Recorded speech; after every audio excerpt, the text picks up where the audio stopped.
अऊज़ु बिल्लाहि अस्समीइल अलीम मिनश शैतानिर रजीम। बिस्मिल्लाहिर रहमानिर रहीम। अल्हम्दुलिल्लाहिल्लज़ी हदाना लिहाज़ा वमा कुन्ना लिनहतदिया लौला अन हदानल्लाह लक़द जाअत रुसुलु रब्बिना बिलहक़। अस्सलातु वस्सलामु अला रसूलिल मुसद्दद अल मुस्तफ़ल अमजद अल महमूदिल अहमद अबिल क़ासिम मुहम्मद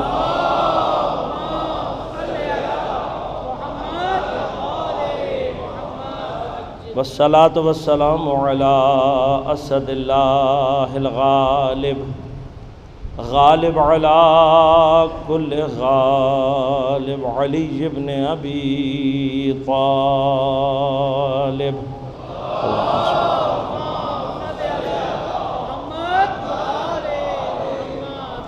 वस्सलातु वस्सलामु अला सय्यदतिल मासूमतिल मग़लूमतित ताहिरतिल बुतूल बिदअतिर रसूल फ़ातिमतुज़ ज़हरा सय्यदत निसाइल आलमीन।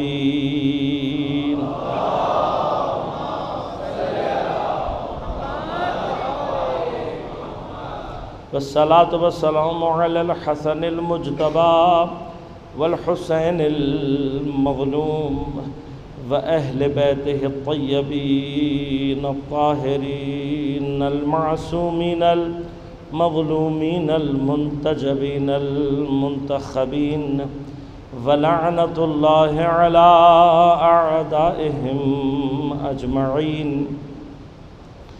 अम्मा बाद क़ाल अल्लाहु तआला फ़ी किताबिहिल करीम व मन युअज़्ज़िम शआइरल्लाह फ़इन्नहा मिन तक़वल क़ुलूब। सलावत।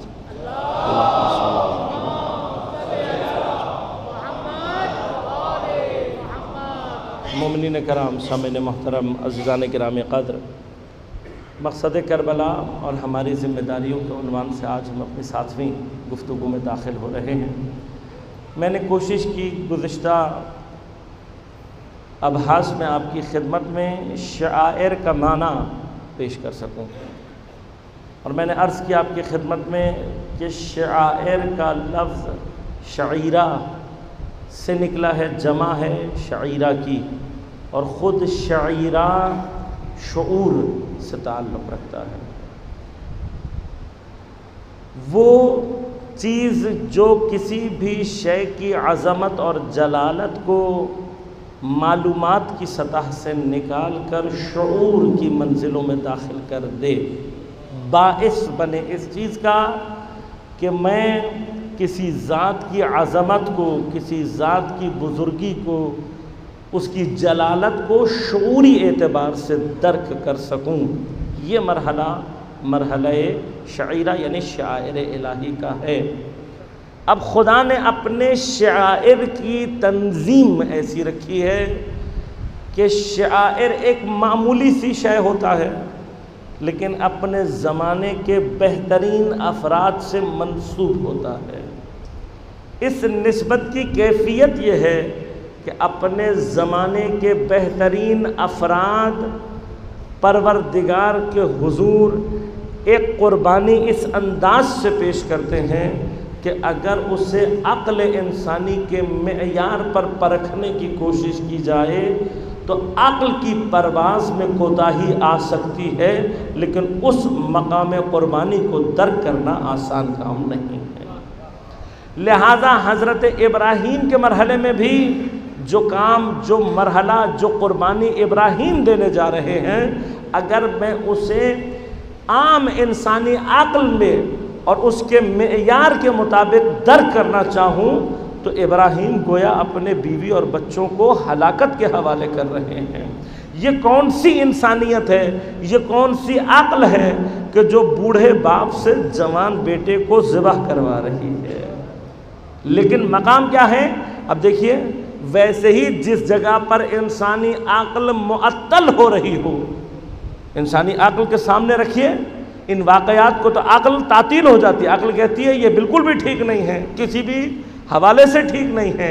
लेकिन ऐन उस मरहले में परवरदिगार उस कुर्बानी को कबूल करके अपनी कुदरत, अपनी अज़मत, अपनी जलालत का ऐसा असर दिखाता है कि इंसान को फिर समझ में आता है कि ये मकाम हमारी अक्ल से ऊपर है। तो जब खुदा का असर अक्ल से ऊपर है तो खुद खुदा कैसे अक्लों में आ सकता है?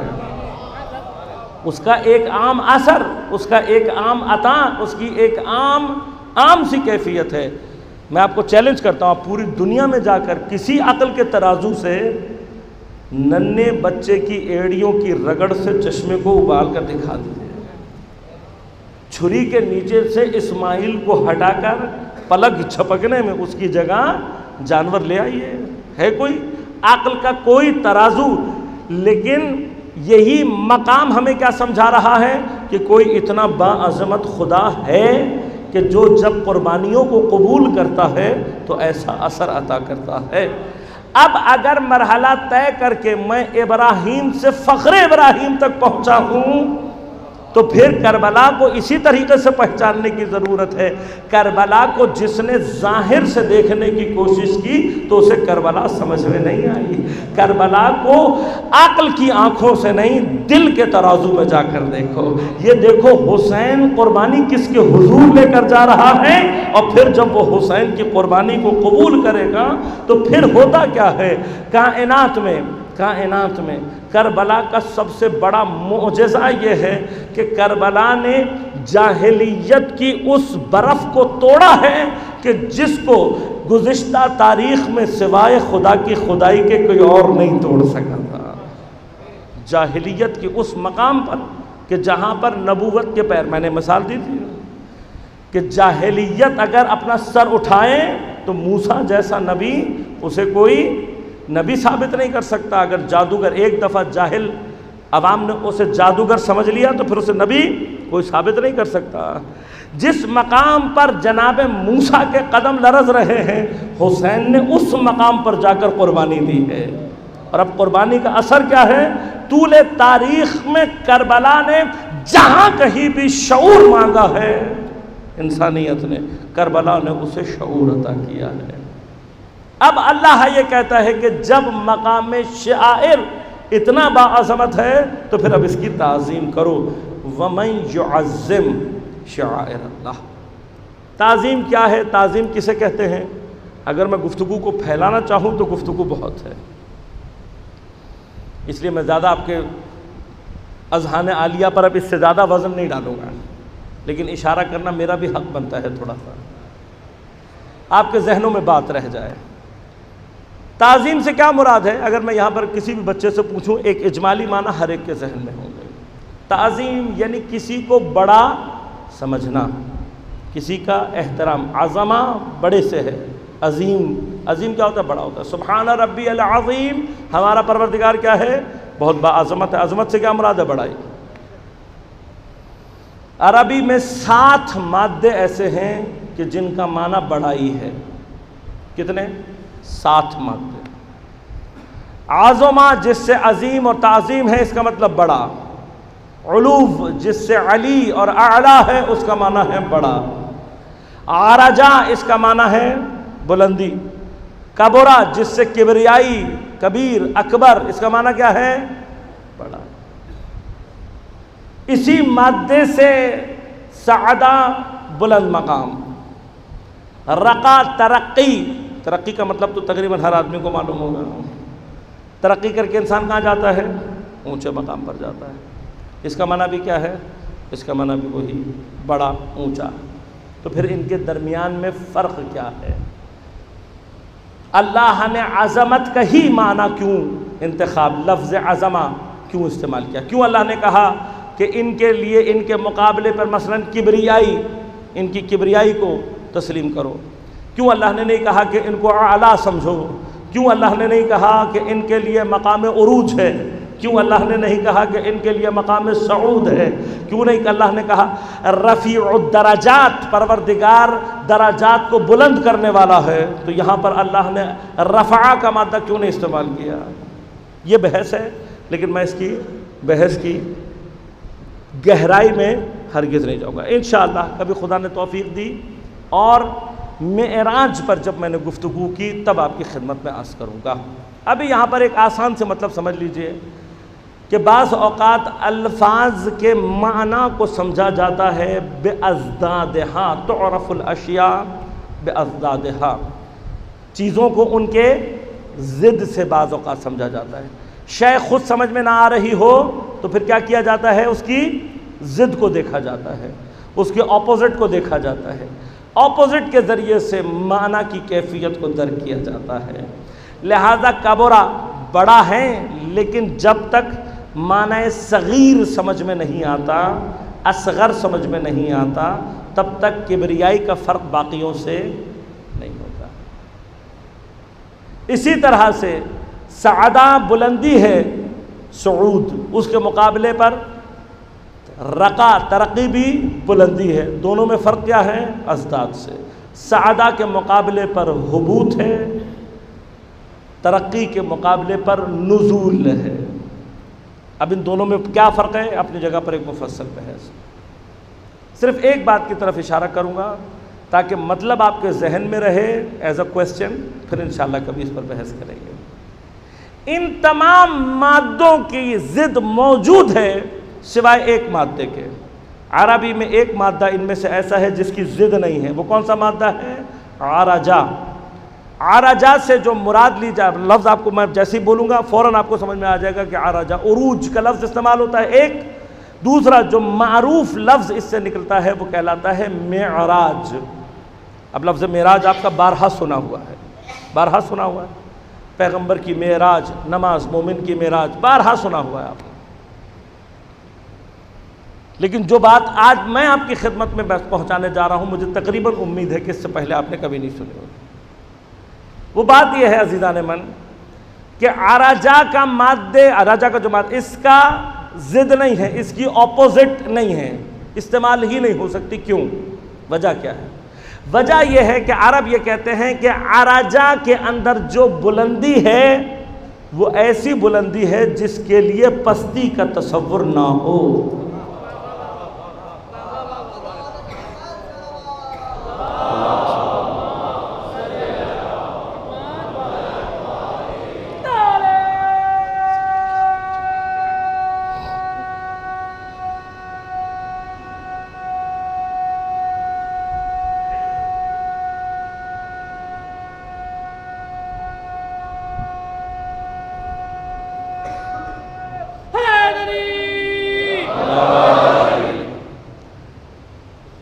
आराजा के माध्यम में क्या है? उरूज, माना क्या? बुलंदी है, इसके लिए पस्ती। वो कहते हैं अगर पस्ती को तसव्वुर भी कर लिया तो मेराज अपने माना ख़त्म कर देती है। फिर मेरा उरूज का माना नहीं है। फिर जिसके लिए भी आपने पस्ती का तसव्वुर कर लिया, फिर उसके लिए लफ्ज़ आराजा, मेराज वहाँ पर इस्तेमाल नहीं होता। नमाज मोमिन की मेराज है। क्या मतलब इसका? नमाज मोमिन को अगर वाक़अन सही हो ऐसी बुलंदी पर ले जाती है जिसकी पस्ती नहीं है। लेकिन अब उससे ज़्यादा सख्त बात, ताकि आपके ज़हन में सवाल रह जाए, अगर मेराज से मुराद ऐसी बुलंदी के जिसके लिए पस्ती का तसव्वुर नहीं है, तो मुझे बताओ पैगंबर की मेराज पर वापसी का क्या माना है? मैं अपनी बात पहुंचा नहीं सका लगता है। मेराज उस बुलंदी को कहते हैं जिसके लिए पस्ती का तसव्वुर ना हो। तो जब पैगंबर मेराज पर गए हैं तो वापसी का माना पैदा ही नहीं होता। लगता मैं बहुत ज़्यादा मुश्किल बात कह रहा हूँ, लेकिन शायद मैं अपनी बात अब तक पहुँचा नहीं पा रहा। देखिए, एक ऐसी तस्वीर, थोड़ी सी देर के लिए अपने जहनों में एक ऐसी तस्वीर, मसलन फ़र्ज़ कीजिए कि आप ऐसी मंजिल, आप ऊपर चढ़ गए, मैंने सीढ़ी हटा ली। अब ऐसे समझा सकता हूँ, और मिसाल मेरे जहन में आ नहीं रही। अब आप ऊपर चढ़ गए, मैंने सीढ़ी हटा ली, अब आपकी वापसी का कोई तस्वुर है? मेराज ऐसी बुलंदी का नाम है कि जिसके लिए पस्ती का तस्वुर नहीं है।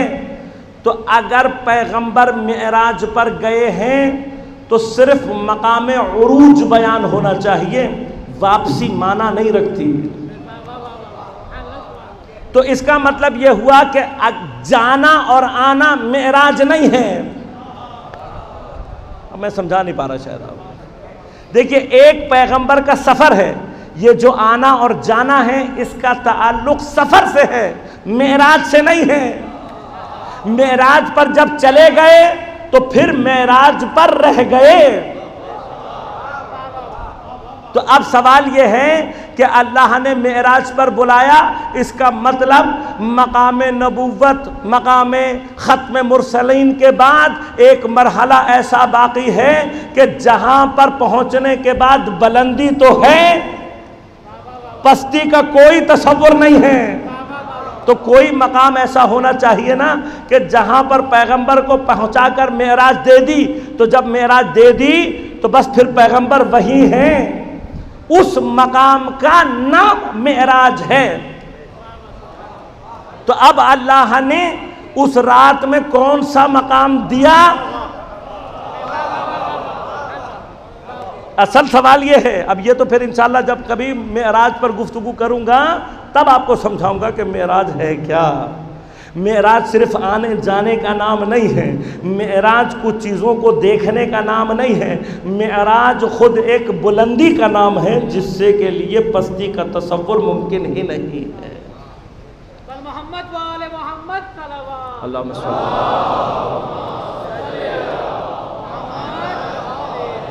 लिहाजा आपकी खिदमत में अर्ज करूंगा, उस वक्त अर्ज करूंगा जब इंशाअल्लाह हम खुद मेराज पर गुफ्तगू करेंगे।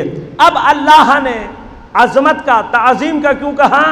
ताज़ीम में और बाकी अल्फाज में अगर फ़र्क को जहन में रखना चाहते हैं तो ताज़ीम की ऑपोजिट, ताज़ीम का मुखालिफ है तहक़ीर, हक़ारत। अब तहक़ीर के माने जहाँ आते हैं, तहक़ीर के माने जिस बुलंदी में, जिस बड़ाई में, जिस एहतराम में तहक़ीर का माना उसके सामने फिट होता है, उसे ताज़ीम कहेंगे। बस अल्लाह शायर के मुकाबले पे क्या चाहता है? शायर के मुकाबले पर मुझसे ऐसा बिहेवियर चाहता है कि जिसमें किसी भी तरह की तहक़ीर और हक़ारत ना हो। लिहाजा शायर से मेरा रवैया कैसा होना चाहिए? किसी भी उन्वान से, किसी भी उन्वान से अगर हक़ारत या तहक़ीर आ गई तो इसका मतलब मैंने शायर की ताज़ीम नहीं की, किसी भी उन्वान से। अब ये जो ताज़ीम है इसके मुकाबले पर दो बातें आपकी खिदमत में पेश करूंगा और तेज़ी से आगे बढ़ूंगा। एक मरहला ताज़ीम में और इबादत में फ़र्क क्या है? ताज़ीम में और इबादत में फ़र्क क्या है? ताज़ीम में और इबादत में फ़र्क यह है कि इबादत सिर्फ़ और सिर्फ अल्लाह की है। अल्लाह के अलावा किसी की भी इबादत करना हराम, किसी की इबादत जायज़ नहीं। लेकिन अब मुश्किल कहाँ पर आती है? मुश्किल वहाँ पर आती है कि जहाँ पर लोग ये कहते हैं कि अगर ताज़ीमन किसी को सजदा कर लिया जाए तो, ताज़ीमन किसी के आगे झुक जाए तो, ये है ना सवाल, ये याद रखिएगा। हत्ता सजदे ताज़ीमी भी उस सजदे की इबादी जो कैफियत है वो सिर्फ अल्लाह के लिए है। लिहाजा सजदा अल्लाह के लिए किसी को भी जायज़ नहीं है। अब जैसे ही मैंने ये बात की, यकीनन बहुत सारे जहनों में सवाल उठ रहे होंगे कि हज़रत आदम के सामने क्या हुआ, फिर दूसरा सवाल हज़रत यूसुफ़ के सामने भाइयों ने सजदा किया, वो क्या था, है ना, फ़ौरन सवाल। तो मैं उसके ऊपर एक सवाल करूँगा कि हम तो बज़ाहिर जो सजदा करते हैं वो काले पत्थर के एक मकान की तरफ कर रहे होते हैं। तो काला पत्थर का एक मकान ही है ना, खाना काबा, इसके अलावा तो कुछ नहीं है। अब बड़ा एक अजीब सा सवाल है, एक अजीब सा सवाल वो ये है कि कभी गौर किया आपने कि अगर हिंदू एक काले से पत्थर के सामने जिसके ऊपर वो दूध डालते हैं, क्या कहते हैं उसे, विष्णु, अपने भगवान विष्णु, वो भी क्या होता है, काले रंग का पत्थर होता है, उसके ऊपर वो दूध डालते हैं।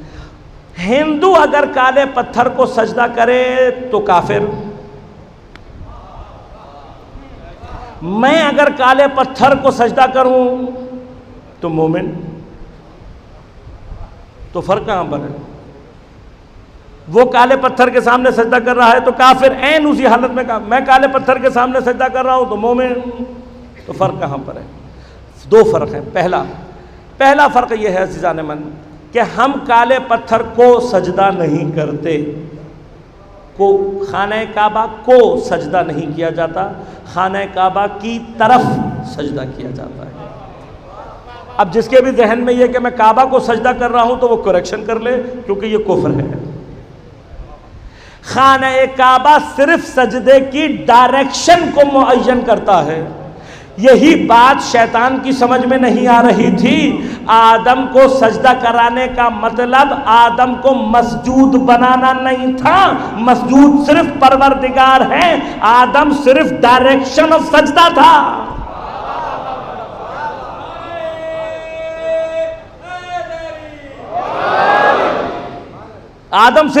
आदम क्या था? सिर्फ डायरेक्शन ऑफ सजदा था, सिर्फ डायरेक्शन ऑफ सजदा था। अब मुझे ये बात समझ में नहीं आ रही कि परवरदिगार उसने जब डायरेक्शन ऑफ सजदे को कबूल करने से इनकार कर दिया, तूने उसे रजीम कहकर निकाल दिया ना। क्यों? उसने तेरी डायरेक्शन ऑफ सजदे को इनकार किया था। अब आ जाता हूं मैं खाना काबा पर। खाना काबा इससे पहले कि खाना काबा बने, किसी का जचा खाना बना? तारीख मौजूद है ना, मैं कोई नई बात नहीं पढ़ रहा। इमाम अली का जचा खाना बना। तो डायरेक्शन ऑफ सजदे से अगर कोई बुग़्ज़ रखे तो शैतान कहलाता है। खाना काबा का ताल्लुक भी किसी से है, खाना काबा नहीं, लेकिन उसमें पैदा होने वाले से अगर कोई बुग़्ज़ रखे तो उसका क्या मकाम होगा? लिहाजा हजरत इब्राहिम, हजरत यूसुफ मसजूद नहीं है, बल्कि क्या है? डायरेक्शन ऑफ सजदा है। वरना सजदा किसको है? सिर्फ अल्लाह को। लिहाजा अब बाज़ बच्चे सवाल करते कहते हैं हम ज़ियारत पर गए और हम ज़री की तरफ, अगर सामने ज़री है और मैं सजदा करूं तो क्या मेरा सजदा बातिल हो जाएगा? अगर आपने ये सोचा कि मैं इस ज़री को सजदा कर रहा हूं, सजदा बातिल। लेकिन अगर इसी सजदे के दौरान आपने ये सोचा कि परवरदिगार मेरा सजदा तो नाक़िस है, तेरे काबा और मेरे सजदे के दरमियान में इस साहिब कब्र को वसीला बनाता हूँ, तो यही सजदा मेराज अता करता है, यही सजदा मेराज अता करता है। ये फ़र्क है सजदों में। लिहाजा इबादत सिर्फ अल्लाह की है, लेकिन ताज़ीम का जो मकाम है, अल्लाह ने मुख्तलिफ मकामात ताज़ीम बयान किए हैं। एक मकाम पर अल्लाह अपने हबीब की ताज़ीम के बारे में बात करता है, एक मकाम पर माँ बाप की ताज़ीम की बात करता है, एक मकाम पर आकर शायर की ताज़ीम की बात करता है। लेकिन उन दो मकामात पर अल्लाह ने बहुत वाज़ेह करके बताया कि देखो रसूल की ताज़ीम कैसे करनी है और माँ बाप की ताज़ीम कैसे करनी है, बाकायदा लफ्ज़न बताया। लिहाजा सूरह मुबारक हुजरात इब्तिदाई आयत, या अय्युहल्लज़ीना आमनू ला तुक़द्दिमू बैन यदिल्लाहि व रसूलिही, ए साहिबान ईमान, अल्लाह और उसके रसूल से आगे मत निकलना। तुक़द्दिमू का मतलब क्या है? आगे निकलना। क्या खबरदार अल्लाह और उसके रसूल से आगे मत निकलना। अब मसला यह है कि रसूल से आगे ना निकलना तो समझ में आता है कि भाई रसूल चल रहे हैं, रसूल से आगे मत निकलना, लेकिन खुदा से आगे निकलने का मतलब कोई समझा सकता है? बस अपना नाम इस मकाम पर इस्तेमाल करके देखिए, आगे की सारी गुफ्तगू पैगंबर से मुताल्लिक़ है। यहाँ पर अपना नाम इस्तेमाल करके परवरदिगार ये बताना चाहता है फिज़िकली पैगंबर से आगे निकलना मुराद नहीं है, बल्कि जैसे अल्लाह के आगे निकला जाता है, अल्लाह से आगे निकला जाता है, वैसा ही पैगंबर के आगे। तो अल्लाह से आगे तो निकल नहीं सकते फिज़िकली, तो मुराद क्या है? अल्लाह के हुक्म से आगे मत निकलना, जो अल्लाह हुक्म दे दे उस पर अमल करना, अगर अल्लाह के हुक्म से आगे बढ़ने की कोशिश करोगे तब भी बातिल, पीछे रहने की कोशिश करोगे तब भी बातिल। यानी क्या, जो अल्लाह और उसका रसूल हुक्म दे दे उस पर अमल करना, आगे नहीं निकलना। अल्लाह के रसूल ने कह दिया जाओ तो फिर जाना, वापस मत आना। अब मैं कुछ हालात और वाकयात इस्लाम के आखिरी मरहले, बिल्कुल पैगंबर की हयात के आखिरी मरहले, कुछ हालात और वाकयात और सूरह हुजरात आपकी खिदमत में अर्ज करूंगा। उसके बाद आप खुद तय कर लीजिएगा, नताइज आपके अपने हाथ में। सूरह हुजरात क्या कह रही है? पैगंबर और अल्लाह के हुक्म के आगे मत निकलना। पैगंबर ने उसामा बिन जैद की सरबराही में लश्कर तैयार किया, जवान सरबराह, 17 या 18 बरस का, और सारे जितने बूढ़े थे सबको जमा करके लश्कर में शामिल कर दिया, सबको शामिल कर दिया और कहा कि तुम्हारा सरदार कौन है? उसामा बिन जैद। इसकी बात पर अमल करना। अल्लाह का नबी समझा रहा है कि मेरे बाद अगर अली की जवानी पर उंगली उठाई तो पहले उसामा की तरफ रखा, आमादा कर रहे हैं जवान की सरबराही को कबूल करने के लिए आमादगी। लिहाजा उसामा जवान को सरबराह बनाया और क्या कहा? मदीना के बाहर तक छोड़ने गए और कहा खबरदार कोई वापस ना आए, कोई भी वापस ना आए। यहां पर पैगंबर सबको रुखसत करके वापस आए। पैगंबर की जैसे ही तबीयत खराब हुई, जासूसों ने वहां खबर पहुंचाई कि अल्लाह के नबी की तबीयत खराब हो गई है और आसार ये दिखाई दे रहे हैं कि आप जिंदा नहीं बचेंगे। हजरत उसामा के मना करने के बावजूद लश्कर का एक बड़ा हिस्सा वापस आ गया।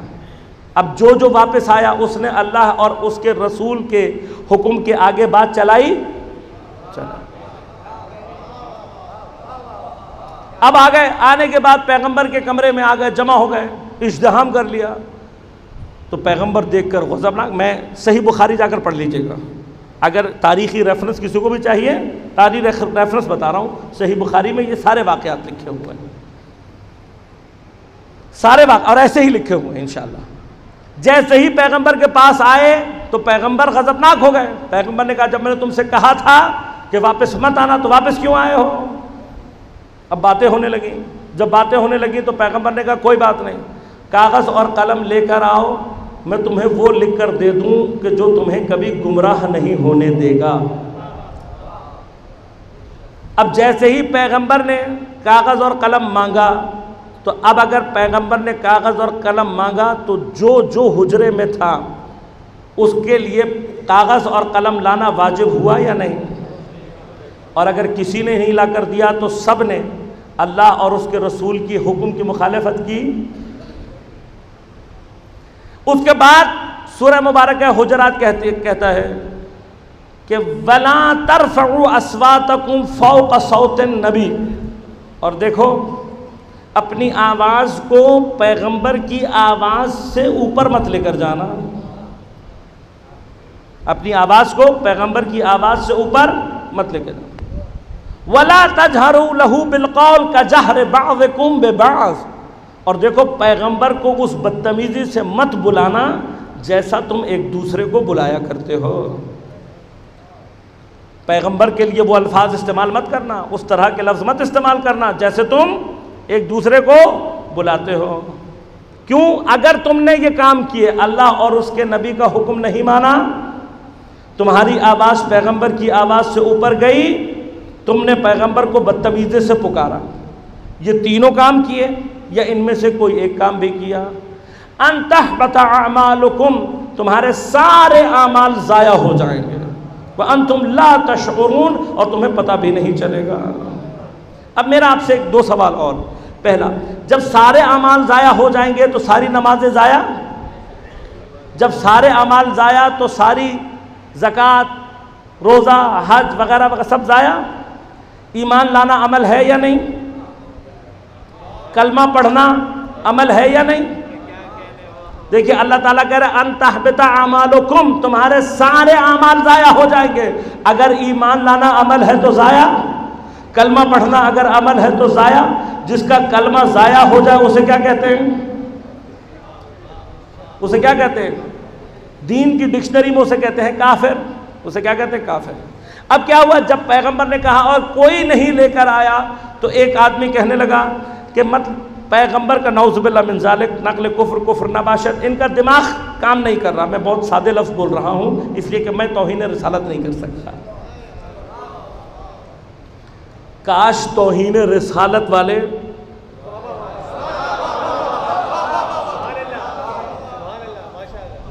अब मैं ये कहूँगा कि खादिम रिजवी काश उस वक्त होते,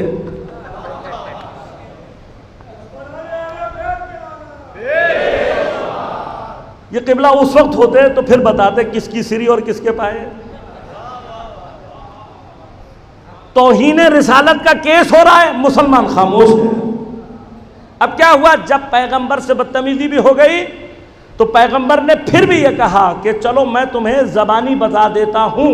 अब रावी कौन? हज़रत आयशा।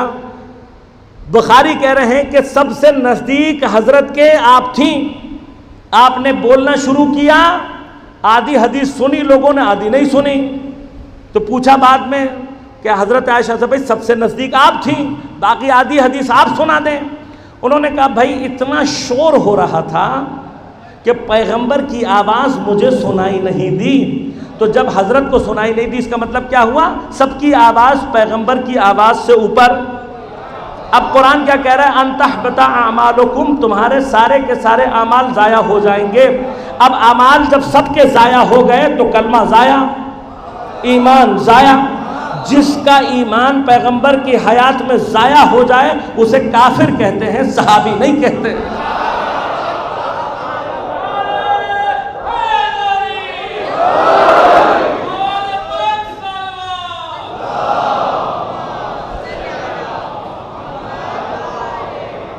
अब या कोई ऐसी तारीख ले आओ कि किसी ने उससे पहले पैगंबर के जाने से पहले पहले तजदीद ईमान किया हो, वरना पहले ईमान साबित करना सहाबियत बात का मसला है।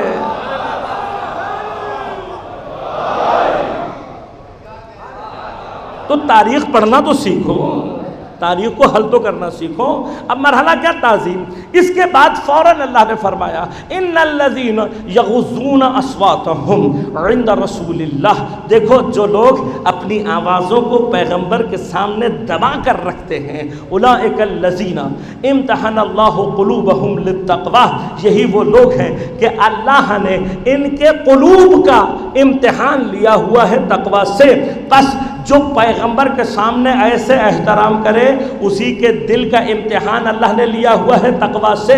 वमन युअज़्ज़िम शआइर अल्लाह फ़इन्नहा मिन तक़वल क़ुलूब। बस दोनों मकामात समझ में आ रहे हैं कुरान से।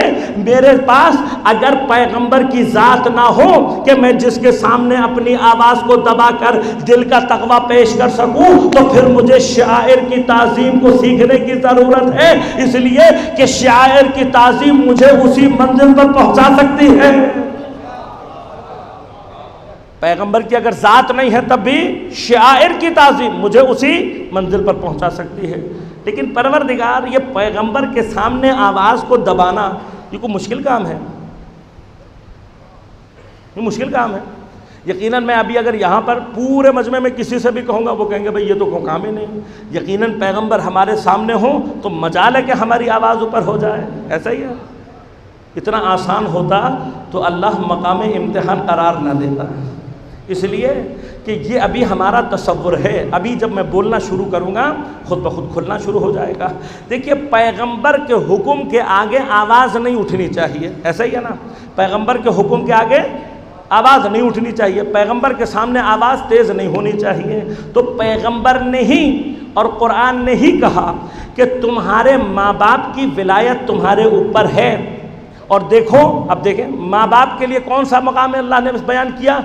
वो मकाम नहीं बयान किया कि जब माँ बाप माशाल्लाह हट्टे कट्टे हों, कमा रहे हों, हाँ बिल्कुल फिटफाट, घर के आधे काम अब्बा ने अंजाम दे दिए। ऐसे अब्बा तो सबको बहुत अच्छे लगते हैं, हाँ, जिनकी माशाल्लाह 1.5-2 लाख रुपए या 80,000 रुपये जिनकी सिर्फ पेंशन हो, ठीक है, मेडिकल भी उनका फ्री, काम भी घर के सारे कर देते हों, तो ऐसे अब्बा तो सबको अच्छे लगते हैं, उनका एहतराम तो सब करते हैं। अल्लाह ने इसीलिए कहा ऐसे नहीं, वो वाले जो बिल्कुल तुम्हारे ऊपर डिपेंडेंट हो जाएं, वो बाप वो माँ जो 100% तुम्हारे ऊपर डिपेंडेंट हो जाए। अच्छा सिर्फ इतना का नहीं, ऐसा नहीं, साथ ऐसे वाला जो हर बात में टिक टिक भी करे, भाई ये क्यों किया, ऐसा क्यों किया, वो वहाँ क्यों रखा, उसके पास क्यों जा रहे हो, ऐसे वाले माँ बाप, ऐसे वाले माँ बाप बाकायदा इनका जिक्र किया अल्लाह ने, इशारा करके कहा ऐसे वाले। अब ऐसे वाले माँ बाप हो जाएं तो क्या करें, कहा वग़फ़िज़ लहुमा जनाह ज़ुल्ल, इनके सामने अपने कंधों को झुकाकर खड़े हो जाओ जलीलाना अंदाज में, और ख़बरदार इनके सामने अपनी आवाज़ को मत उठाना, ख़बरदार इनके साथ सख्त लहजे में गुफ्तगू मत करना, इनको झड़कना मत, और अगर ये कहीं तुम्हें कुछ बुरा कह दें तो उफ तक मत करना। अजीब मंजिल है ना। अब अगर किसी से कोई पूछे कि इस मंजिल पर आकर भी कोई माँ बाप का एहतराम कर सकता है, ताज़ीम कर सकता है, ये ताज़ीम, अब मुझे बताइए ये ताज़ीम गैर शऊरी होगी, लाशऊरी होगी, या शऊरी ताज़ीम होगी? शऊरी ताज़ीम, ये मकाम शऊर ताज़ीम है। अल्लाह क्या कह रहा है, ऐसे माँ बाप जो 100% तुम पर डिपेंडेंट, और उसके बाद हर चीज़ में हो सकता है गलत कह रहे हो, उसके बावजूद भी खबरदार इनके सामने उफ भी ना करना। इमाम ने फरमाया उफ अल्लाह ने मिसाल के तौर पर दिया है, तुम्हारे चेहरे से भी जाहिर नहीं होना चाहिए। खुदा मुझसे करवाना क्या चाहता है, इतनी सख्ती, इतनी सख्ती। तो आवाज़ आएगी इतनी सख्ती इसलिए ताकि तुम शऊरी तौर पर इमाम की इताअत करना सीख लो, इसलिए कि जब तक अपने मफाद में बात चलती है तब तक आवाज़ दबाना आसान है। अगर पैगंबर ने मेरे मफाद के ख़िलाफ़ फ़ैसला दे दिया तब आवाज़ दुकाना आसान है, उससे आगे एक बड़े मंजिल बढ़े। अगर अभी ये तो मसला मेरे मफाद के ख़िलाफ़ का चल रहा है, अगर मकाम क्या हो जाए, मकाम वो हो जहाँ पर मेरी सारी आक़ल मिलकर ये कह रही है ऐसा नहीं हो सकता, और वहाँ पर आकर इमाम कह दे कि ऐसा है, तो अपनी आक़ल को छोड़कर इमाम को मानना, ये मकाम, इस मकाम के लिए मैंने उस दिन जनाब मालिक अश्तर की मिसाल दी। इमाम के सहाबी कूफा के अंदर फरमाते हैं कि हमारे पास हदीस आई इमाम की जानिब से। हदीस क्या है? हदीस यह है कि अगर किसी खातून की एक उंगली काट दो तो 10 ऊँट दियत, दूसरी काटो 20 ऊँट, तीसरी काटो 30 ऊँट, चौथी काटो, कितनी होनी चाहिए? हदीस में है कि अगर चौथी उंगली काटी तो 20 ऊँट। अक्ल क्या कह रही है? 40। हदीस क्या कह रही है? 20। कोई मैथमेटिशियन अगर हो तो मुझे समझा दे, कोई अक्ल का फार्मूला हो तो मुझे समझा दे। वो कहने लगे जब हदीस हमारे पास पहुंची तो हमारे अंदर से लर्जिश पैदा हो गई, हमारे अंदर लर्जिश पैदा हो गई कि ये कैसा कौल है। सरीहन अक्ल के का मैंने हदीस ली, फ़ौरन इमाम के पास पहुंचा, सफ़र तय किया, इमाम के पास पहुंचकर कहा मौला अपनी अक्ल में नहीं आ रहा। इमाम ने कहा दीन को अपनी अक्ल से अगर कयास करेगा गुमराह हो जाएगा, दीन को अपनी अक्ल से कयास मत करना, दीन को अपनी अक्ल से कयास मत करना। जो हमने किया उस पर अमल करना, जैसा हमने किया वैसा करना, जैसा हमने कहा वैसा करना। कहा मौला फिर भी जवाब क्या है? इमाम ने मुस्कुरा कर कहा तूने आयत नहीं पढ़ी कि जैसे ही औरत की दियत मर्द की दियत के 1/3 से ऊपर जाएगी आधी हो जाएगी। आयत है। अब खुदा का निज़ाम है और उसके पीछे जो उसका फ़लसफ़ा है वो अलग बहस है। कि जैसे इमाम ने आयत पढ़कर मुझे सुनाई मेरे कल्ब को सुकून आ गया कि हाँ इसका जवाब यही था, लेकिन जब तक मैं अक्ल से कयास कर रहा था तो मेरी समझ में नहीं आ रहा था। इमाम ने कहा दीन को अपनी अक्ल के मुताबिक मत चलाना, जैसा हमने कहा है वैसा करना। तो मेरी अक्ल तो कई जगह मुझे समझाती है, मैं यहाँ ये पढ़ दूँ वहाँ वो पढ़ दूँ, जहाँ मेरी अक्ल कहे। अगर मैं अपनी अक्ल से पढ़ना शुरू कर दूँ तो पूरी नमाज डिस्टर्ब हो जाएगी, ऐसा ही है ना, पूरी नमाज डिस्टर्ब हो जाएगी। इमाम ने जैसी नमाज कही है वैसी नमाज पढ़नी है, मेरी अक्ल से नहीं पढ़नी, अपनी अक्ल से नहीं पढ़नी। जैसी इमाम ने पढ़ी है तो जैसी 14 मासूमीन ने पढ़ी वैसी नमाज पढ़नी है, अपनी मर्जी से नहीं पढ़नी कि मुझे यहाँ ये कहना अच्छा लगता है, मुझे वहाँ वो कहना अच्छा लगता है। अच्छा, अब हम लोगों का मसला क्या है? विलायत अली हमारी सबसे नाजुक रग है, ये दबाकर हमसे जो करवाना है करवा लो। अजीब रग है हमारी, जो करवाना है करा लो, गलतियां भी करवानी है इसी के थ्रू। कभी अकल तो इस्तेमाल करें। क्या कहते हैं? अगर तुमने विलायत की इकरार नहीं किया अली की विलायत का, तो तुम क्या कह रहे हो? तुम अली के जिक्र से नमाज को बातिल कह रहे हो। यही कहते हैं ना। हम जब कहते हैं कि भाई नहीं पढ़ सकते, नमाज बातिल हो जाएगी, तो क्या कहते हैं? कहते हैं अली के जिक्र से तुम नमाज को बातिल कर रहे हो। यहां पर मुगालता क्या है? यहां पर अली का जिक्र बातिल नहीं कर रहा, तुम्हारी मर्जी नमाज को बातिल कर रही है, तुम्हारी मर्जी बातिल कर रही है। वरना तो मैं आपको अभी साबित कर देता हूं, कुरान से भी नमाज बातिल हो जाएगी, बातिल हो जाती है कुरान से नमाज। मैं साबित कर सकता हूं पैगंबर के नाम से भी कुरान नमाज बातिल हो जाएगी। भाई कोई एक मुसलमान जो ये कह दे कि मैं तकबीर की जगह सुभान अल्लाह कहकर, भाई वो भी तो अल्लाह का जिक्र है। कोई ये कह दे कि मैं अलहम्द नहीं पढ़ूंगा, दूसरी सूरह मुझे अच्छी लगती है वो पढ़ूंगा। हाँ, मेरे पास बहुत सारी मिसालें हैं ऐसी। आपने जैसे ही अपनी मर्जी से हम्द को उठाया, वहां से अल्लाह ने तुम्हारी नमाज को उठाया। नहीं कर सकते आप कहें मैं सजदे में फुला सूरत पढ़ूंगा, नहीं पढ़ सकते।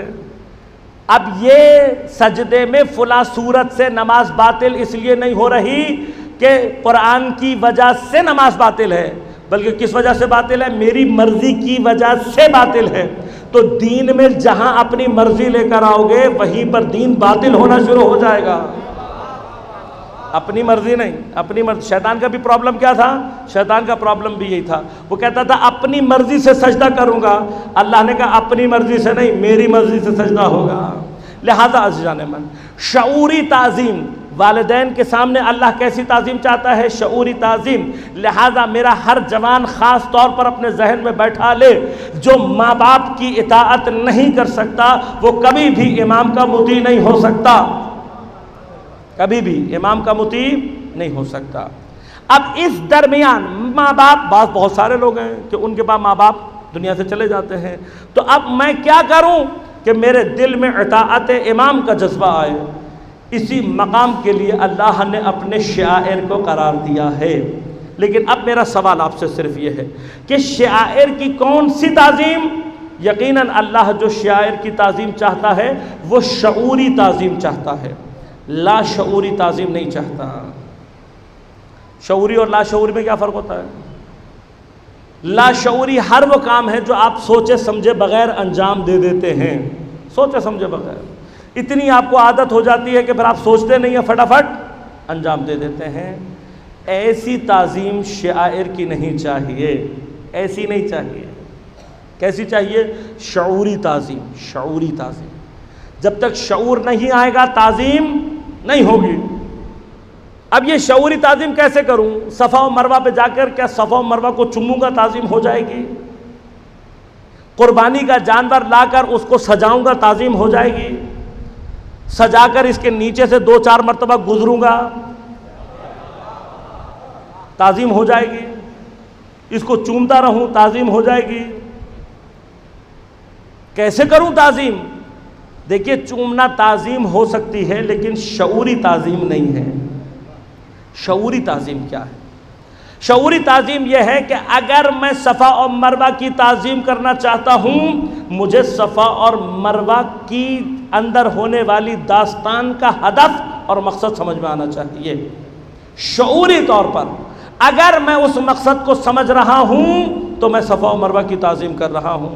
अगर इब्राहीम की कुर्बानी की ताज़ीम करनी है तो मकाम ताज़ीम क्या है? मकाम ताज़ीम यह है कि मेरे शऊर में उस ताज़ीम का हदफ होना चाहिए, उस कुर्बानी का हदफ होना चाहिए।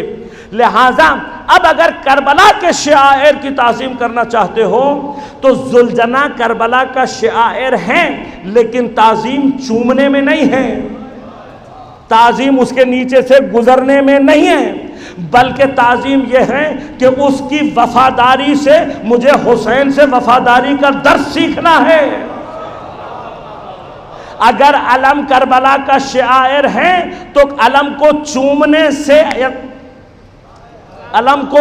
से ताज़ीम नहीं होगी, बल्कि ताज़ीम कब होगी कि जब मैं अलम उठाते हुए हज़रत अब्बास को अपने जहन में ला सकूं, अब्बास अलैहिस्सलाम के हदफ को ला सकूं।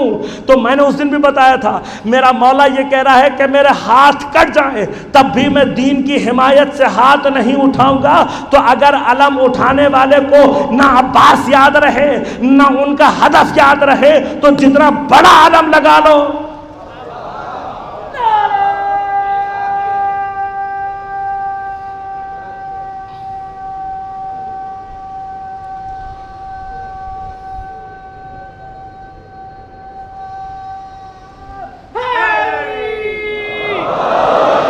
अलम के बड़े होने से, सोने का पंजा लगाने से ताज़ीम नहीं होगी। अलम छोटा सा ही हो लेकिन मारिफत के साथ उठना चाहिए। अगर मारिफत के साथ उठ रहा है तो फिर ताज़ीम है। अब ऐन इस ताज़ीम के मुकाबले पर शैतान क्या चाहेगा? इसलिए कि शायर क्या करते हैं, दिलों में तकवा लेकर आते हैं। इस दिल के तकवा के मुकाबले पर क्या करना है? दिल के तकवा के मुकाबले पर कोई ऐसा काम करना है कि शायर की ताज़ीम न हो। ताज़ीम के मुकाबले पे क्या होती है? हिकारत, तहकीर। अब तहकीर कैसे की जाती है? ये एक बड़ा अजीब व गरीब और हसास मसला है।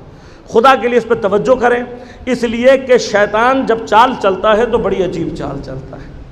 हम हमेशा ये समझते हैं कि शैतान हमें बुराई का हुक्म देता है। ये याद रखिएगा कि शैतान हमेशा बुराई का हुक्म नहीं देता। अगर बड़ी इबादत छुड़वाने के लिए छोटी इबादत को लाना हो तो छोटी इबादत की तरफ लेके भी जाता है। बेतहाशा वाक़यात हैं तारीख़ में, बेतहाशा। एक आरिफ का वाक़या है, सारी ज़िंदगी नमाज शब उसने क़ज़ा नहीं की थी। एक मरतबा कुछ हालात ऐसे पेश आए, मुश्किलात ऐसी पेश आईं, पूरा दिन सख्ती में गुजरा, पूरी रात सख्ती में गुजरी, और नमाज शब से कुछ देर पहले ख्वाब,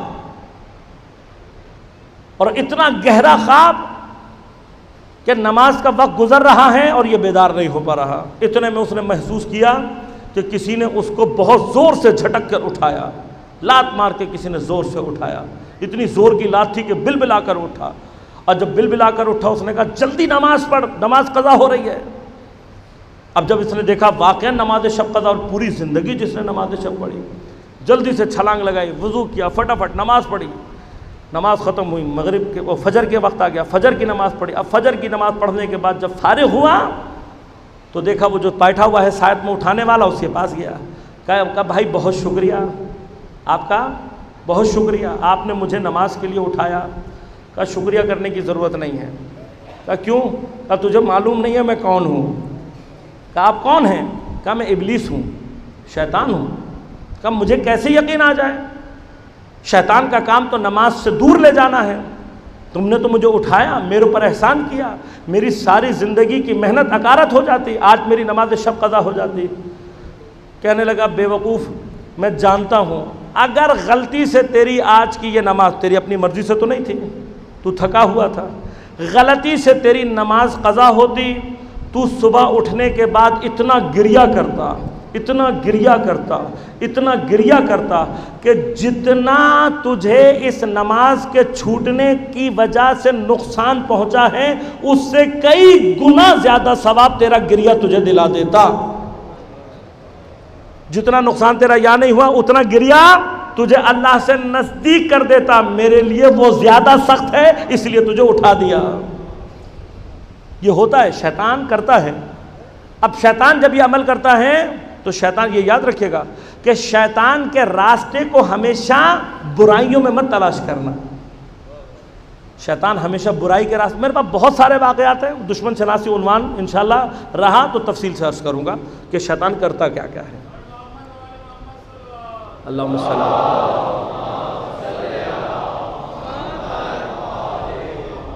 देखिए, इंसान की नफ्सियात बिल्कुल 100% नफ्सियात के मुताबिक, अगर किसी चीज की तहकीर करनी हो, एक रास्ता तो क्या है, आप उसका मजाक उड़ाना शुरू कर दें।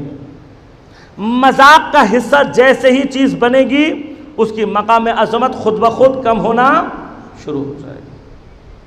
लिहाजा अब अगर आप गौर करेंगे और सोचेंगे, फिक्र करेंगे, तो आपको नजर आएगा बहुत सारे हमारे यहाँ लतीफ़े और जोक्स ऐसे होते हैं कि जिनका हिस्सा परवरदिगार की ज़ात होती है, फरिश्ते होते हैं, आइम्मा होते हैं, अंबिया होते हैं। सुने ना, बहुत सारे लतीफ़े ऐसे। जैसे ही आप लतीफ़े का हिस्सा किसी मुक़द्दस ज़ात को बनाएंगे, उस मस्खरे की कैफियत, उस जोक की कैफियत, उसकी आज़मत को इंसान के दिल में खुद ब खुद कम कर देती है। लिहाजा अब शैतान क्या करता है, एक रास्ता शैतान का यह है कि वो डायरेक्ट उस चीज़ को हिट नहीं करता, बल्कि उसको मूरद तमस्खुर करार देता है।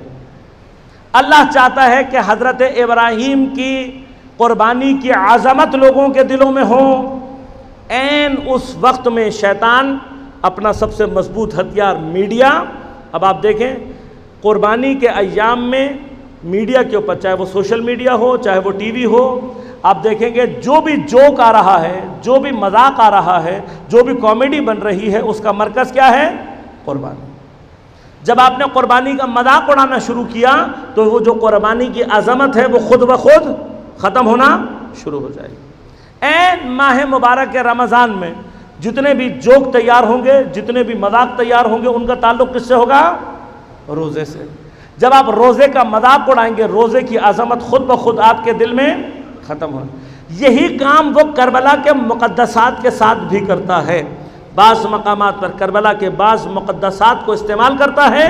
आपने जैसे ही करबला के मुतालिक जोक बनाना शुरू किया, सुनना शुरू किया, अज़मत खुद ब खुद ख़त्म होना शुरू हो जाएगी। लिहाजा अब अपने जहनों में अच्छी तरह से बैठा लें, कोई भी ऐसा जोक जिसका हिस्सा खुदा, नबी, दीन या कोई भी दीनी मुक़द्दस हो, तक़द्दुसात हो, न सुने, न सुनाए, न शेयर करें, इसलिए कि ये ऐन तहक़ीर मुक़द्दसात है। दूसरा रास्ता क्या इख्तियार करता है, दूसरा रास्ता, अगर आप मुक़द्दसात की अज़मत को ख़त्म करना चाहते हैं, उसके अंदर इफ़रात की कैफियत पैदा कर दें।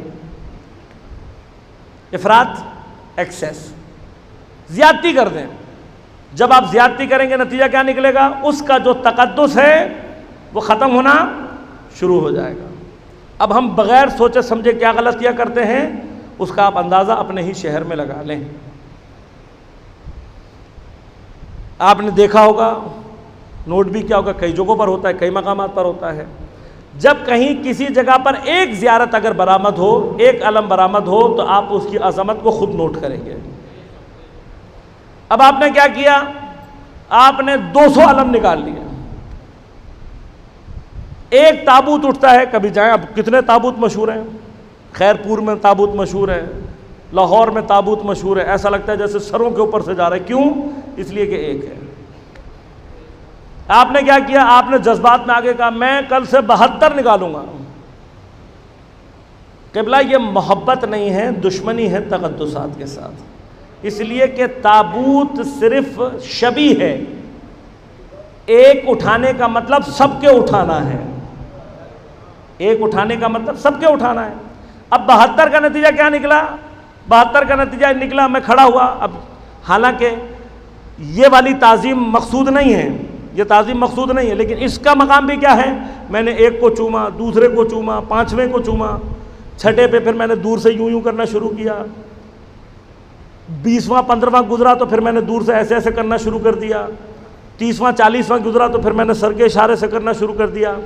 50वें पे तो मेरी अपनी जान ही निकल जाती है। ये जो मेरे दिल के अंदर कमी आ रही है मेरे एहसास में, इसका नतीजा क्या निकलेगा? उस शय का तकद्दुस मेरे वजूद के अंदर खुद ब खुद कम होना शुरू हो जाएगा। लिहाजा तकद्दुसात की हुर्मत को अगर बाकी रखना चाहते हो तो आप देखिए होता क्या है। एक जुलजना, एक देवबंद के मौलाना थे, मौलाना मजहर देवबंदी, शिया हो गए। शिया होने के बाद उनसे किसी ने इंटरव्यू लिया। इंटरव्यू लेने के बाद पूछा, कहा क़िबला आपके शिया होने की वजह? फिर उन्होंने पूरा अपनी दास्तान बताई। कहा मैं देवबंद के से ताल्लुक़ रखता था, बहुत ही कट्टर किस्म का था, जिस मदरसे में गया वो भी कट्टर।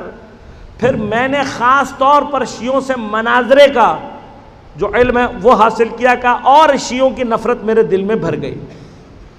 कि अब इस तमाम तर नफ़रत के साथ मैं आमादा हूँ बिल्कुल कि शियों से मुकाबला करूँ। का ऐन इस हालत में हमारे शहर में जो जुलूस निकलता था उसमें एक जुलजना आता था और बड़ी शान से शिया वो जुलूस निकालते थे, और एक जुलजना होता था, पूरा शहर हमारा शिया उस जुलजने के आगे पीछे हुआ करते थे। कब हमारे दिल में बुग़्ज़ जो था उसके तहत प्लानिंग हुई कि हमारे ही महल्ले से जब उस जुलूस ने गुज़रना था तो प्लानिंग ये हुई कि इस जुलूस के ऊपर, जुलजना के ऊपर ईंटों से पथराव करेंगे। लाज़ बात है, जानवर है, जब उसे ईंट पत्थर लगेंगे तो वो बिदक के भागेगा। जब वो बिदक कर भागेगा तो क्या होगा? शियों की तहकीर होगी। क्या ये सारी प्लानिंग करने के बाद हम खड़े हुए, कहा मैं खुद छत पे खड़ा हुआ हूँ, अब हम मुनाज़र देख रहे हैं कि होगा क्या। कहा जैसे ही हमारे मोहल्ले से जुलूस दाखिल होकर जुलजना जैसे ही तकरीबन वसत मोहल्ले में पहुँचा, इशारा किया गया, हमारे जो जवान थे वो पत्थर लेकर छतों पर आ गए। कि अब हमारे जवान पत्थर लिए हुए थे। शिया जवानों ने देखा कि ये इस जुलजना को मारने के लिए आ रहे हैं। तो उन जवानों ने क्या किया, जो जवान थे सारे, उन्होंने अपने हाथों को जुलजना के ऊपर कर दिया। कि अब ये ऊपर से पत्थर मार रहे हैं, जितना पत्थर आता है इनके हाथों पर लगता है, जुलजना को लगने नहीं दिया। जब एक का हाथ बहुत जख्मी होता वो पीछे हटता, फौरन दूसरा आ जाता। कहा यहाँ से पत्थरों की बरसात हो रही है, वहाँ से वो हाथ पे हाथ, जवान पे जवान बदल रहे, किसी का सर फट रहा, किसी का हाथ टूट रहा, लेकिन उन्होंने एक पत्थर भी जुलजना को लगने नहीं दिया। अब मुझे बताओ, शऊरी ताज़ीम चाहिए या नहीं चाहिए? अब क्या हुआ? मौलाना कहते हैं कि जब ये सब हो गया मंजर, हम ऊपर से देख रहे हैं। कहा मैं भी सबके दरमियान में देख रहा था। जुलूस गुजर गया, उन्होंने बगैर किसी एक पत्थर लगे जुलजना को गुजार दिया। का जैसे ही जुलजना वहाँ से गुजरा, मैं वहीं पर खड़ा खड़ा ये सोच रहा था कि अगर आशूर के दिन ये कौम हुसैन के साथ होती, जो आज हुसैन के जुलजना की ताज़ीम में, शबीह में, हुसैन के घोड़े की शबीह को एक पत्थर लगने नहीं दे रहे, अगर ये इसी मोहब्बत के साथ करबला में होते तो क्या हुसैन को इतने तीर लगते? अब समझ में आया करबला शऊर की बात। और जब करबला शऊर अता करती है, 13 बरस के बच्चे बाबसीर हो जाते, 13 बरस के बच्चे बाबसीर हो जाते। और जिस कौम ने करबला से दर्स लिया है उसने साबित करके बताया है, करबला मनाने वाले करबला का इरफान नहीं पाते, करबला अपनाने वाले करबला का इरफान हासिल करते हैं। इमाम खुमैनी का कमाल ये है कि उन्होंने अपनी कौम को आशूरा मनाने से निकालकर आशूरा अपनाने की मंजिल में डाल दिया। और जब से उस कौम ने आशूरा अपनाना शुरू किया है, एक से एक जवान पैदा हो रहा है। अब अगर मैं शहीद मोहसिन हुजजी से सिलसिला शुरू करूं तो खुदा जाने ये सिलसिला कहां तक जाएगा, लेकिन एक जवान का जिक्र करूं और फिर मंजिल मसाइब। शहीद इज़्ज़त 13 बरस का जवान, अजीब जवान है ये, 13 बरस का जवान। मकाम मुअज़्ज़म रहबरी उस ज़माने में ईरान की सदारत के फ़राइज़ अंजाम दे रहे हैं, और ये वाक़या ख़ुद मकाम मुअज़्ज़म रहबरी ने नक़ल किया है। आपने फरमाया कि मैं सदर था, एक जगह दौरे पर था, वहाँ जंग चल रही है, हालात कशीदा हैं। कहा मैं दौरा करके बाहर निकला तो मैंने देखा कि मेरे गार्ड से एक 13 बरस का बच्चा लड़ाई कर रहा है। कहा मैंने देखा ये 13 बरस का बच्चा। मैंने किसी से पूछवाया भाई क्या बात है? उन्होंने कहा भाई ये बच्चा फ़लाँ शहर से आया है और आपसे मिलने पर बज़िद है।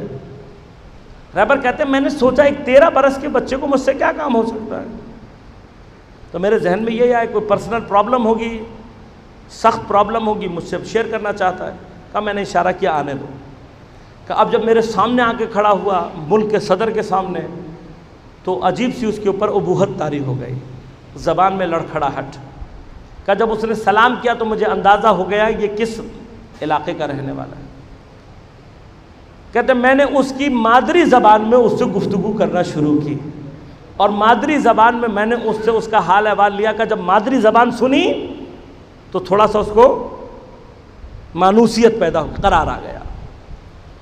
करार आने के बाद मैंने कुछ हाल अहवाल लिया। उसके बाद मैंने पूछा भाई क्या बात है, मुझसे क्यों मिलना चाहते हो? कहा आगा मैं कुछ नहीं चाहता, मेरी एक बस छोटी सी दरख्वास्त है। कहा वो छोटी सी दरख्वास्त क्या है? कहा बस छोटी सी दरख्वास्त ये है कि आप सदर हैं मुल्क के। कहाँ? कहा अभी अय्याम आज़ा शुरू होने वाले हैं, हाँ नज़दीक हैं। कहा मैं चाहता हूँ कि आप एक ऑर्डर जारी करें कि पूरे ईरान में जहाँ कहीं पर भी मजलिस हो, उस मजलिस में हज़रत कासिम के मसाइब बयान न किए जाएं। रहबर मौज़म फरमाते मैं सर से लेकर पैर तक कांप गया कि एक 13 बरस का बच्चा मुझसे कह रहा है कि मैं ऑर्डर जारी करूं कि हज़रत कासिम के मसाइब बयान ना हो। मैंने पूछा बेटे क्या बात हो गई है? कहने लगा आगा मिंबर पर बैठकर आप बताते हैं कि जनाब कासिम जब जंग करने गए तो 13 बरस के थे। कहा मैं भी 13 बरस का हूँ। कहा मैंने बड़ी मुश्किल से अपनी माँ को राज़ी किया था, बड़ी मुश्किल से राज़ी किया था, लेकिन जब मैं अपना नाम लिखवाने गया तो मुझे ये कहकर रद्द कर दिया गया कि तुम अभी 13 बरस के हो। अगर 13 बरस के बच्चा जंग करने नहीं जा सकता तो कासिम अलैहिस्सलाम के मसाइब सुनाते क्यों हैं? करबला जब शऊर अता करती है तो ऐसे शुहदा पैदा करती है, और करबला के बाबसीर और बाशऊर जवानों का रहनुमा हसन का 13 बरस का कासिम। शब आशूर जब इमाम ने चराग को बुझाया, बावफा असहाब बाकी रह गए। जब इन्होंने अपनी वफादारी का ऐलान किया और कहा मौला हम आपको छोड़कर नहीं जाएंगे, तो फिर इमाम ने भी हर एक को शहादत की खुशखबरी देना शुरू की। एक एक को कह रहे हैं कि तुम जॉन तुम फलां वक्त शहीद हो गए, मुस्लिम तुम फलां तरीके से शहीद हो गए, ज़ुहैर तुम फलां तरीके से, एक एक को मौला शहादत की खुशखबरी दे रहे हैं। 13 बरस का कासिम अपने चचा का चेहरा देख रहे हैं। जब काफ़ी देर तक हुसैन ने जनाब कासिम का नाम नहीं लिया तो एक मरतबा खड़े होकर पूछ रहे हैं, कह रहे चचा क्या मेरा नाम है शहीदों के दरमियान? इमाम ने सिर्फ इतना पूछा, कहा कासिम तुझे मौत कैसी लगती है? कहा मौला आपकी मोहब्बत दिल में हो तो शहद से ज़्यादा शीरी है।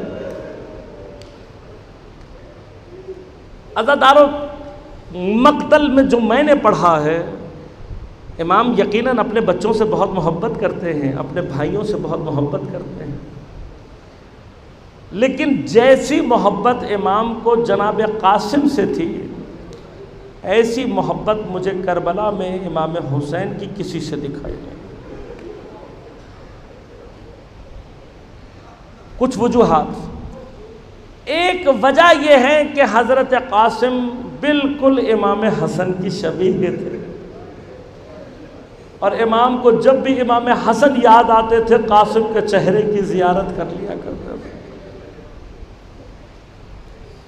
दूसरी वजह यह कि कासिम अपने इस कम सिन साल में खूबसूरत थे, बहुत खूबसूरत थे।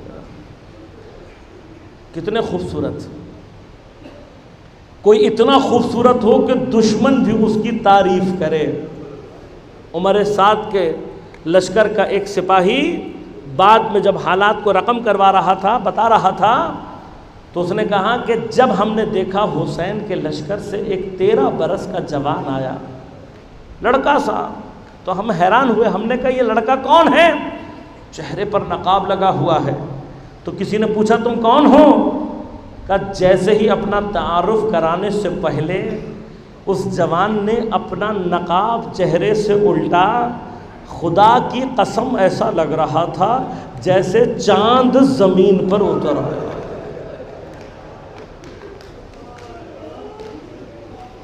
दुश्मन को ऐसा लग रहा है कि चांद जमीन पर उठा। अब इंसाफ करके ये बताओ, उम्मे फरवा ने अपना चांद हुसैन पर कैसे कुर्बान किया?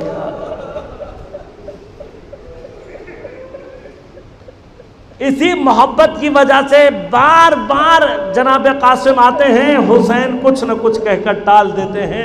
एक मकाम वो आया कि जब जनाब कासिम बिल्कुल दिल बर्दाश्ता हो गए, पुश्त खैमा पर गए और अपने बाजुओं को अपने घुटनों पर रख कर और उस पर अपना सर रख कर रोने लगे। बाज़ मकातिल ने कहा है कि ऐसे आलम में बाजू पर बंधा हुआ तावीज़, कासिम उसकी तरफ मुतवज्जे हुए। तावीज़ को जैसे ही खोला, कासिम के चेहरे पर मुस्कुराहट आ गई। दौड़ते हुए आए इमाम हुसैन की खिदमत में, आकर वो तावीज़ पेश किया। इमाम ने जैसे ही तावीज़ को खोला, अपने भाई हसन की इबारत को पहचान लिया। ऐ मेरे हुसैन, करबला में जब मुश्किल वक्त आए, मेरा कासिम मेरी जानिब से हाजिर है, मेरा कासिम मेरी जानिब से हाजिर है। हुसैन रोने लगे। कहा जाओ कासिम, जाकर अपनी माँ से इजाज़त लेकर आओ। मैं वाकई सोचता हूँ जनाब उम्मे फरवा ने बड़ी जल्दी कासिम को रुखसत किया, यूं गए और वैसे ही वापस। लेकिन अब जब आए हैं तो मुश्किल क्या है? कासिम इतने नाजुक बदन हैं कि जिस्म पर कोई ज़रा नहीं आते, सर अभी इतना छोटा है कि कोई खुद सर के ऊपर नहीं आता। ये वाहिद शहीद है जिसको हुसैन ने बग़ैर ज़रा और बग़ैर ख़ुद के रवाना किया। इमाम हसन का अमामा मंगाया, ख़ुद अपने हाथ से उसके 2 हिस्से किए। एक हिस्से को दोबारा अमामा बनाकर कासिम के सर पर रखा, दूसरे को कफन की तरह से फाड़ कर कासिम के गले में डाला। जनाब कासिम का कद छोटा है, रकाब तक पाँव नहीं पहुंचता, रकाब को काट कर ऊंचा किया गया। लेकिन जब कासिम जाने लगे हैं तो रावी कहते हैं कि जनाब कासिम को गले लगाकर हुसैन इतना रोए हैं कि मेरा मौला बेहोश होकर जमीन पर गिर गया। मैं नहीं चाहता कासिम के लिए हुसैन इतना क्यों गिरिया कर रहे हैं। होश में आए, दोबारा सीने से लगा लिया। बड़ी मुश्किल से हुसैन ने कासिम को जुदा किया। कासिम को सवार कराने के बाद आजादारों, ये वाहिद सवारी है कि जिसके पीछे हुसैन बड़ी दूर तक दौड़ते हुए गए हैं। कासिम की सवारी के पीछे बड़ी दूर तक गए। अब जब वापस आए हैं तो तारीख ने लिखा, वापस आने के बाद भी हुसैन बड़े बेताब हैं, इधर से उधर चक्कर लगा रहे हैं, बार बार मक्तल की तरफ निगाह करते हैं। अरे मेरा भतीजा मुझे आवाज दे, मैं मदद के लिए जाऊं, कहीं मुझे देर ना हो जाए। हुसैन को बेताब देखकर जनाब अब्बास भी बेताब हो गए। बार बार दोनों चचा मैदान की जानिब निगाह कर रहे हैं। जनाब कासिम पहुंचे हुए, मुकाबला करना शुरू किया। किया, अरज़क़ शामी के बेटों को वासिल जहन्नम किया, अरज़क़ शामी को वासिल जहन्नम किया। अब जो शिमर ने देखा उसने कहा भाई इसे कम सिन मत समझना, हसन का बेटा है। एक बड़ा दस्ता मंगवाया, कहा सब मिलकर कासिम पर हमला करा। जनाब कासिम अकेले मुकाबला कर रहे हैं, इतने में एक जालिम का गुर्दा कर हजरत की पेशानी पर लगा। अरे जिस सर पर खुद ना था, मेरे मौला की पेशानी दोबारा आ गई। कासिम एक मर्तबा चकरा कर जब जमीन पर गिरने लगे,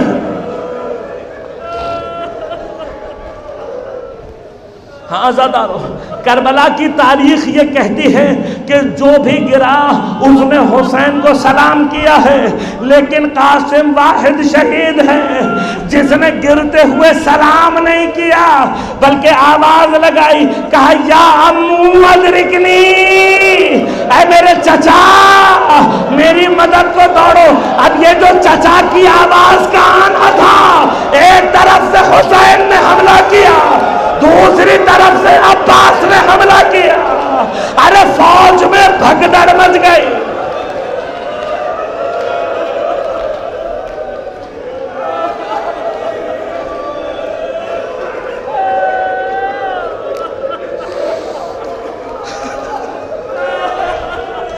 ये भगदड़ जहां मरी वहीं पर कासिम पड़े हुए थे।